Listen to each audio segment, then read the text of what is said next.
This isn't the kind of story you expect when you think of vineyards and legacy. But I've learned that the most beautiful places can hold the quietest betrayals. We were halfway through dinner, one of those formal family gatherings my stepmother adored.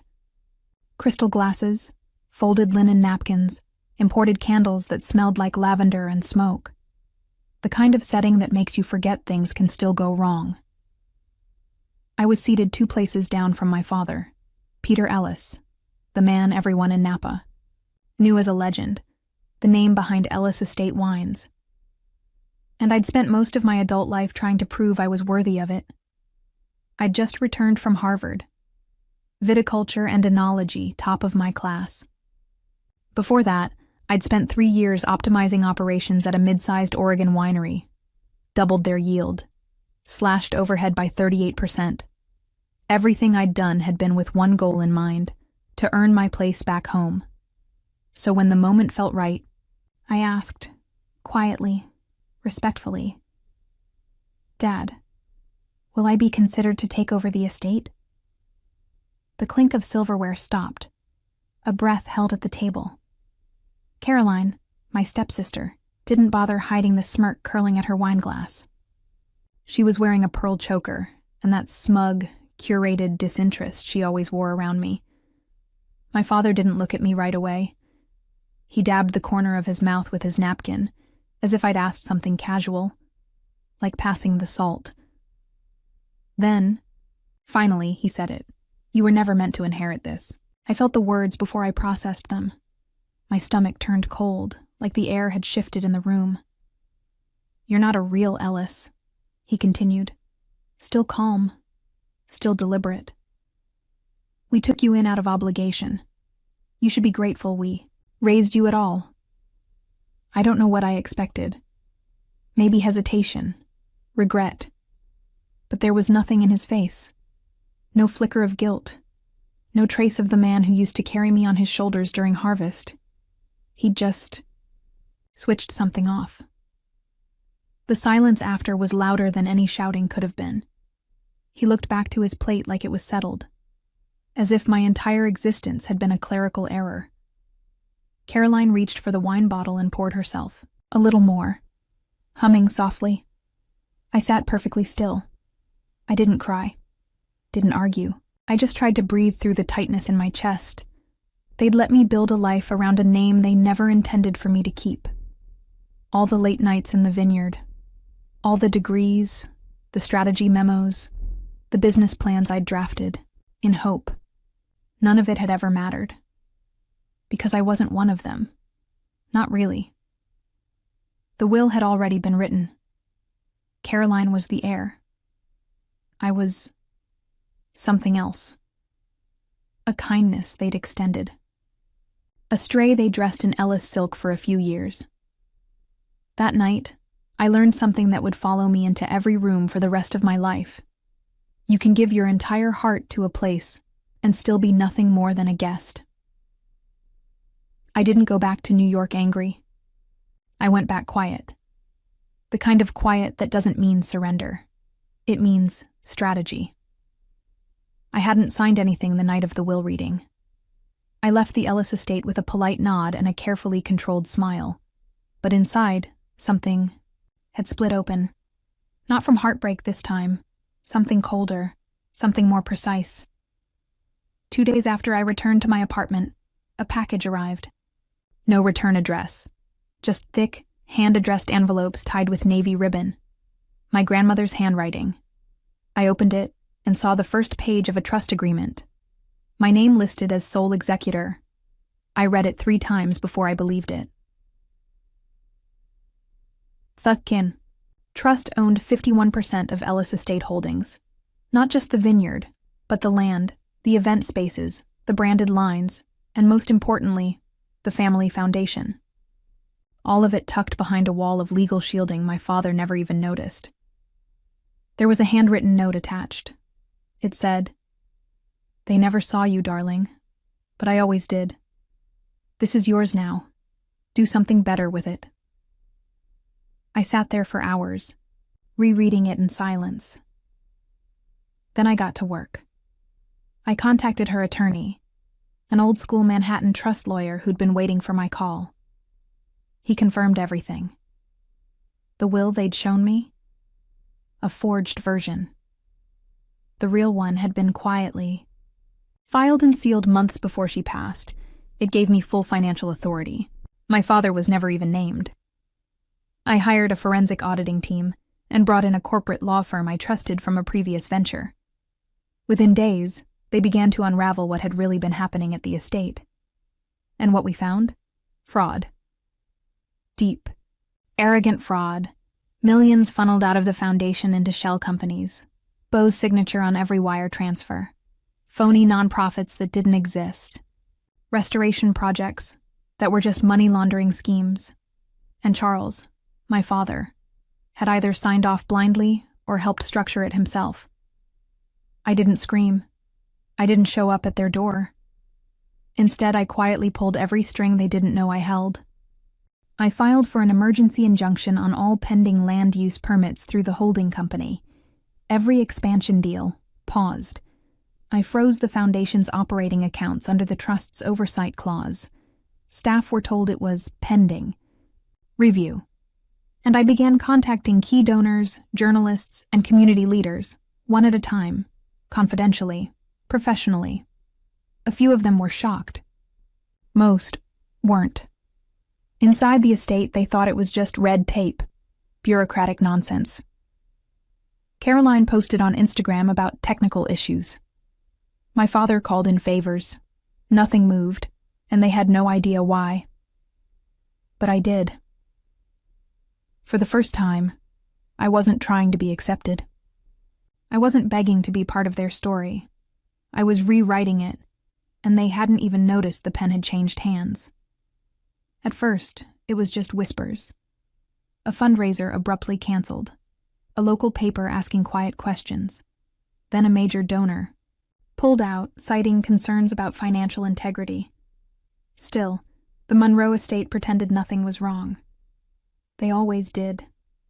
Reputation was currency, and denial was their favorite investment. Then the auditors showed up, the IRS, the State Board for Nonprofit Oversight, even a private investigative firm hired by the county. And suddenly, the Monroe name, once uttered with reverence in this town, was being whispered with suspicion. Then came the lawsuit. A developer Charles had been negotiating with filed a formal complaint. Fraud, misrepresentation, breach of contract. The land deal was tied to Beau directly, his name on documents, his signature on the fake environmental clearance forms. It made the front page. Full-color headline. Monroe heir implicated in real estate scandal. I didn't say a word. Let the rot surface on its own. I knew what came next. Pride doesn't age well in panic. Sure enough, I got the text from my father's assistant 2 days later. Charles is requesting an immediate family meeting. Attendance expected. Expected. That word made me smile. I didn't reply. I just showed up. The family's private boardroom. Looked the same as when I was a teenager. Oversized chairs, heavy wood table, oil portraits lining the walls like judges. Caroline was already there, fidgeting with her bracelet. Beau looked pale. My father stood at the head of the table, pacing. When I walked in, the room went still. I was dressed in black. No makeup, no expression. Just a single folder under one arm. Charles looked at me like I was a problem he hadn't solved yet. Glad you finally decided to join us, he said, all tight civility. We're under attack. Someone is spreading misinformation and destabilizing the estate. I took my seat. Slowly. No one's attacking you, I said. You did this yourselves. Caroline scoffed. Beau muttered something about betrayal. Charles raised his voice.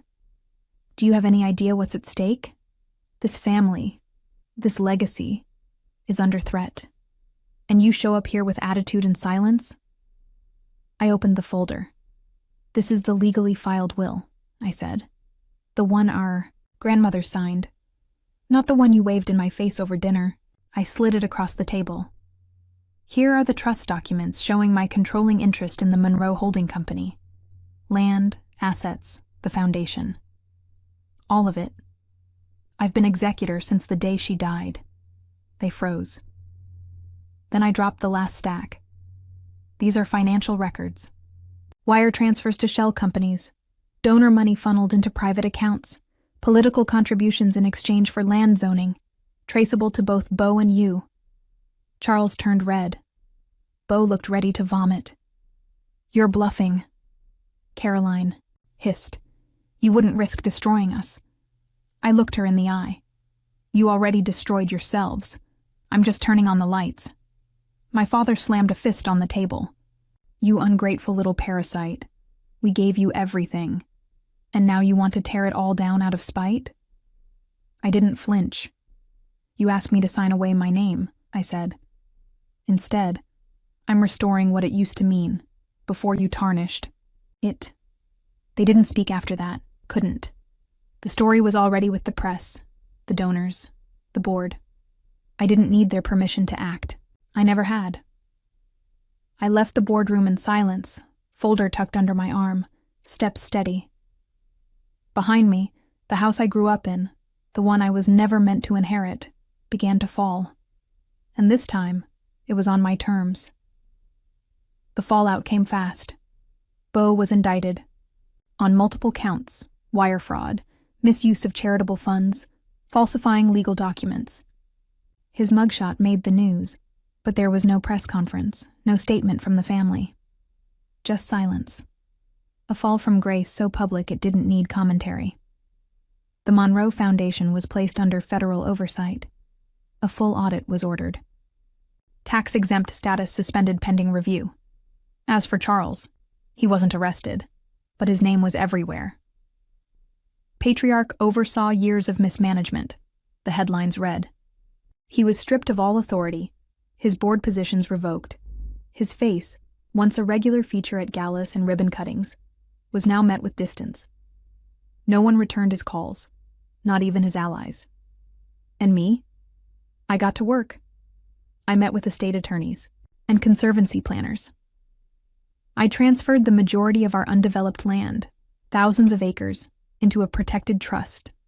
No more luxury villas, no more backdoor deals. That land would grow wild again. I sold off the private jet, the vintage car collection, the vacation homes that had sat empty while staff went unpaid. The money went straight into rebuilding the foundation, from the ground up. This time, it would serve real people, scholarships, agricultural programs, community grants, not another monument to a name. At first, people didn't know what to make of it. Then they started reaching out. Former vineyard workers, old family friends who'd drifted away years ago, staff who'd kept their heads down for too long. They didn't ask for handouts. They thanked me for seeing what no one else had dared to, for doing what needed to be done.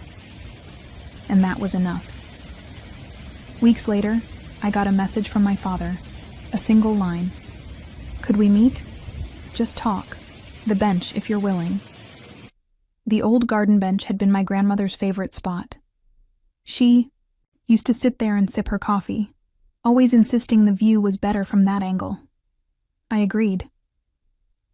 When I arrived, Charles was already seated, shoulders slightly hunched.